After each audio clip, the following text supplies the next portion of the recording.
Olá, a minha apresentação é sobre remoção adaptativa de ruído em sinal de áudio.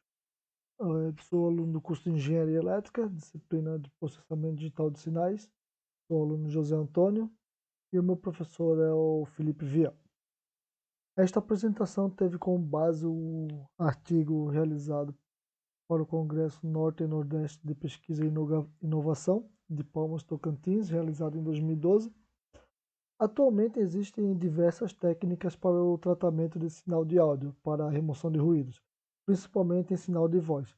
Na maioria das aplicações da área de telecomunicações, há interferência inerente a cada uma das partes do sistema, seja na detecção, no processamento, na transmissão ou na recepção. O objetivo deste trabalho é poder demonstrar a possibilidade de restauração dos sinais de voz que sofreram algum tipo de degradação ou distorção. O avanço da tecnologia e o crescente processo de globalização, ele exige uma transmissão de mensagens rápidas e sem perdas. O processamento digital de áudio está focado na busca e melhoria da qualidade de comunicação entre o receptor e transmissor, e sem dúvida o uso de filtros é necessário para melhorar a qualidade do sinal. Desde meados do século XX, as técnicas de controle ativo de ruído vêm sendo constantemente estudadas e apresentam um grande crescimento nas últimas décadas. Hoje, o meio digital possui vantagens de compatibilidade física, fácil edição e cópia sem perdas, o que não ocorria no meio analógico, pois era necessária a construção de circuitos eletrônicos para realizar tais operações. Será utilizado para a recuperação de um sinal de áudio que sofreu distorção por um ruído aditivo indesejado. O ruído ele corresponderá à diferença entre um sinal de referência e a saída do filtro. As aplicações dos filtros adaptativos são normalmente classificadas em quatro tipos, dependendo de como os sinais de entrada são ligados ao filtro adaptativo. A identificação de sistemas, cancelamento de ruído, predição e equalização. O ruído ele pode ser considerado como sendo qualquer fonte de erro, distúrbio ou deformação da fidelidade da comunicação de uma mensagem. O controle de ruído ativo foi inicialmente patenteado por Paul Leger na Alemanha em 1932 e continua sendo desenvolvido e aperfeiçoado por vários pesquisadores, de forma bastante acelerada até os dias de hoje. O ruído ele pode ser classificado pelo seu tipo, pela frequência que atua e pela origem. Segue alguns exemplos. Ruído térmico, ou de Johnson-Nickst, gerado devido à agitação térmica dos átomos. Um dos casos mais característicos de ruído térmico é aquele gerado pelos resistores metálicos. Quanto maior a temperatura, maior será esse ruído. Ruído short, causado pelo fluxo finito de partículas, elétrons ou fótons. O elétron ele possui carga discreta, logo o fluxo de elétrons possui carga discreta e a circulação deles gera uma flutuação do campo elétrico, e por consequência uma flutuação de corrente elétrica.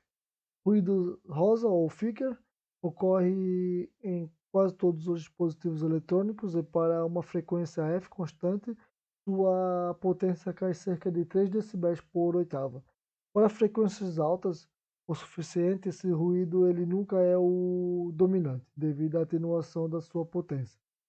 São várias as causas do ruído rosa, podendo citar que uma delas é a mudança de valor das resistências dos componentes, lembrando que a resistência de um material varia com sua temperatura.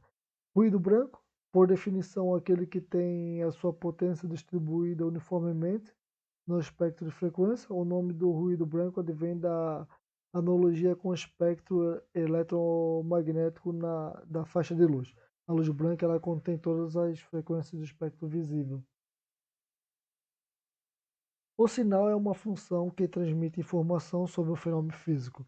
Ele pode ser classificado em sinal de tempo contínuo, sinal de tempo discreto, sinal par, sinal ímpar, sinal aleatório, determinístico, sinal de energia, sinal de potência, sinal periódico e sinal não periódico.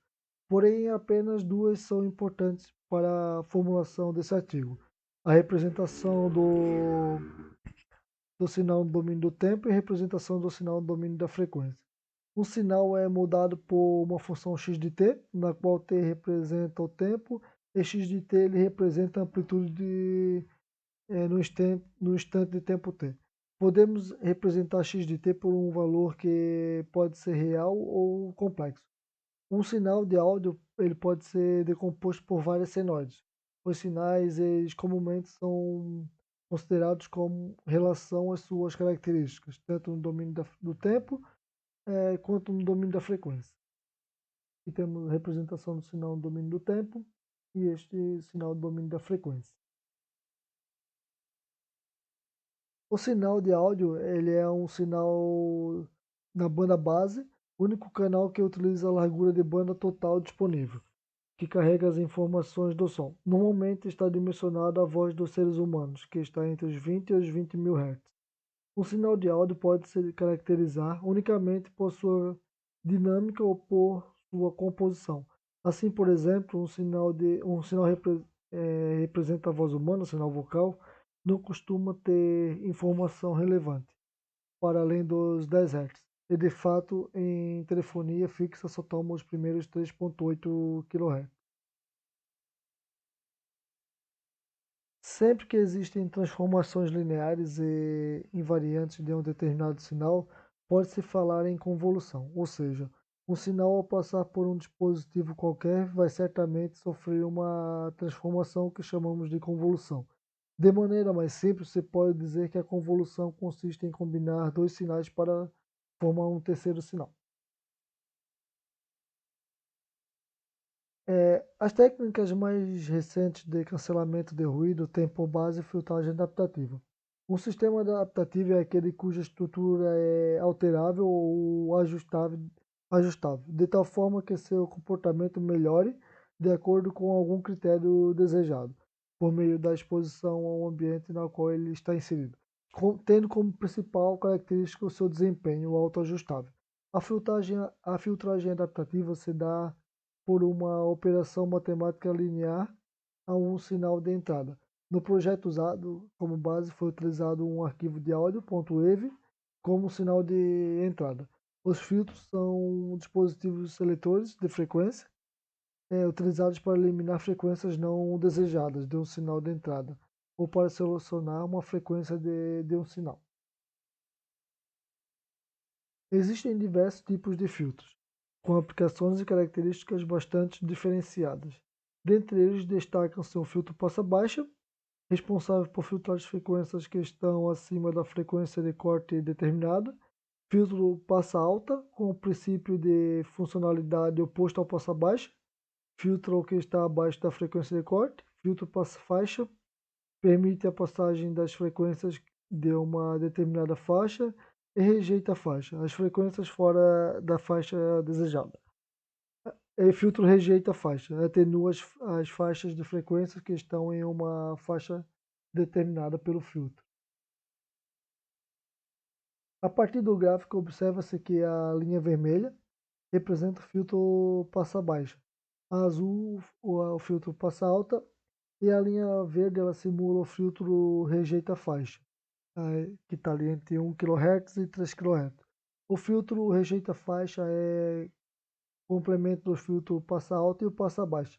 Observa-se que o filtro passa-baixa trabalha com frequência de corte igual ou menor à frequência de corte do filtro passa-faixa.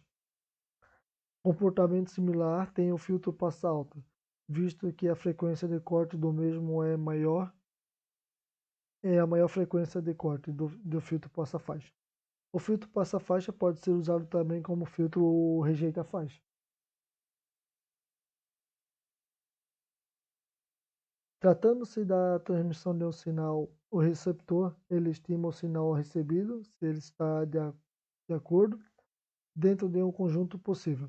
Uma vez que o sinal não chegará às melhores condições devido ao ruído, caso o sinal seja entregue dúbio, sem distinção clara do símbolo recebido, então o detector faz uma escolha pelo símbolo que mais aproxime do valor esperado, podendo, portanto, haver um erro e então poder perder a qualidade do áudio.